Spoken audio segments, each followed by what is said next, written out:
Nahihiya kang magbenta kasi baka pagtawanan ka ng iba? Ano bang mas mahalaga? Ang kumita ka o ang opinyon ng iba? Kung mas may value sa'yo ang comment ng ibang tao kaysa sa pangarap mo, hindi ka aangat sa buhay. Basta legal, moral, ethical, ang ginagawa mo, hindi ka dapat nahihiya. PS, mas nakakahiya na panay reklamo natin sa buhay pero nakahilata naman tayo buong araw. Drop agree. Naniniwala ako sa'yo. Just do it.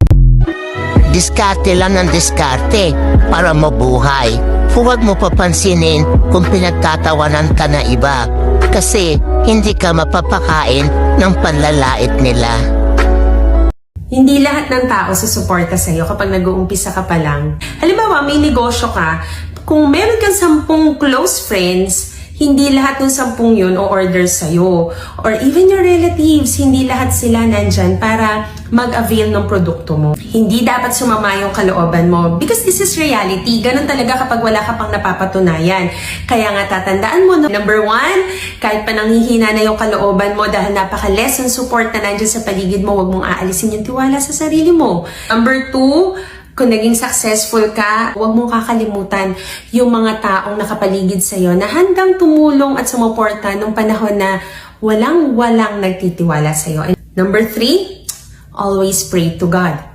Pray to say thanks or pray to ask for strength para mas makita mo pa kung ano yung redirection niya sa life mo. Dahil minsan, hindi yung plano natin yung nasusunod.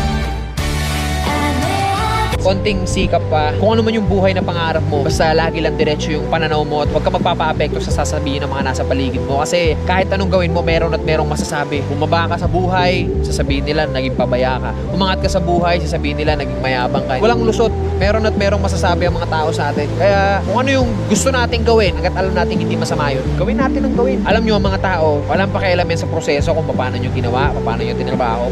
Mukhang ewan ka talaga para sa mga yan sa umpisa. Ang gustong makita lang ng mga tao palagi yung finished product. Ano yung narating mo dyan? As long as di mo napapabayaan yung pamilya mo, yung sarili mo, so kung ano man yung tinatahak mo, banat lang. Habang may isang taong bumibili sa iyo, huwag kang titigil na magnegosyo. Tiwala lang at dadami din yan sila. Laban lang mga kapwa online seller. Kaya natin to.